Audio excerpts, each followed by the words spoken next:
राजेश राजभर, मैं ग्राम पंचायत फिरोजपुर का प्रधान हूँ। तो आज देखा जा रहा है कि फिरोजपुर में काफी की संख्या में लोग इकट्ठा हुए हैं, भंडारा भी चल रहा है। तो यह किस तरह का कार्यक्रम है?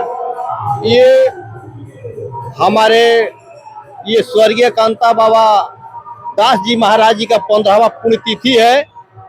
इसी के लेकर हमारे पूरे इलाका के लोग भंडारा और ये पुण्यतिथि मनाया जा रहा है। तो पंथी बाबा का इतिहास क्या रहा? इनका इतिहास रहा है, इनकी जन्मभूमि चंद्रवारी से रसोई के ही चंद्रवार के रहने वाले थे। ये गालू दास महाराज जी के चेला थे।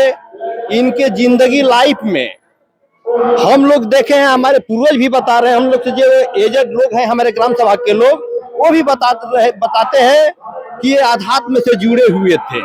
इनका जीवन ही त्यागमय रहा है, जिसको लेकर लोगों की भावनाओं को समझ जाते थे, गलत कुरीतियों को समझते थे, लोगों को दूर समझाने बुझाने का काम करते थे। और यहाँ जो ये पोखरा है, पोखरे में लोग मछली मारने का काम करते थे। वो उनका यही सोच था कि यहाँ मछली न मारा जाए, ये धर्मस्थली जगह है, अगर मछली मारा जाए तो हमको बता देना। लोगों ने नहीं माने, मछली मार दिए। मारने के बाद वो अपना प्राण त्याग दिए। हमारे प्रधान बनने के बाद जब मैं प्रधान बना तो मुझे यही समझ में आया कि इस तरह का संत जो जिनकी जीवनी पूरा जीवन त्याग में ही जीवन व्यतीत हुआ है, आइए संसार के लिए त्याग किए हैं एक साधुपना जीवन में रहकर। हमारा धर्म बनता है कि अपने ग्राम पंचायत में इस पोखरे को मैं क्यों न निजात दिला पाऊं, स्वतंत्र मछली हो और उनका जो सपना था उसको मैं पूरा कर सकूं। तो इस समय पोखरे में मछली की क्या खासियत होगी? मछली की खासियत है कि जैसे बरैया के पोखरा लोग बोलते हैं, इस बगल में है चितबड़ा गांव में, उसी तरह से आज लोग दाना वाना लाई हुई डालते हैं तो मछलियां आती हैं। करीब वजन में देखा जाए तो 20 किलो के लमसम में हो गई है सर। तो ये पोखरा काफी चर्चाएं में क्यों रहता है? चर्चा में इसलिए है कि रसड़ा और लठुडी के बीच में इस इलाके के लिए इस तरह का रमणीय जगह नहीं है। ये इलाका का ही एक ये रमणीय जगह स्थान बनकर रह गया है।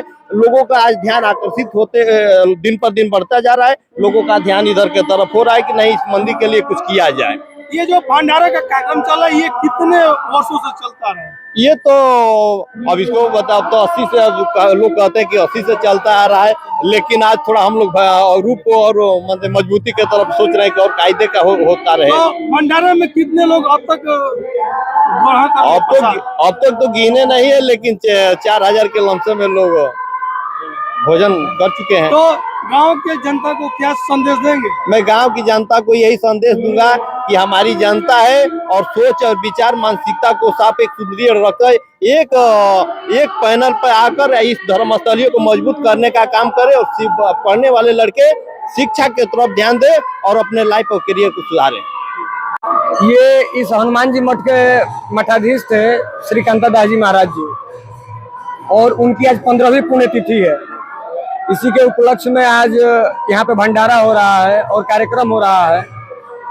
भंडारे में कितने लोग शामिल हुए हैं? कितने लोगों का नियर अबाउट हमको 4000 से नियर अबाउट आगे का मतलब कार्यक्रम चल रहा है प्रसाद वितरण का, और अभी कार्यक्रम नियर अबाउट 10 बजे तक चलेगा यहाँ पे। अब सभी महानुभावों से यही निवेदन है कि आप आए यहाँ पे दर्शन करें, भंडारे का प्रसाद ग्रहण करें और बगल में चैता हो रहा है उसका भी आप आनंद लीजिए।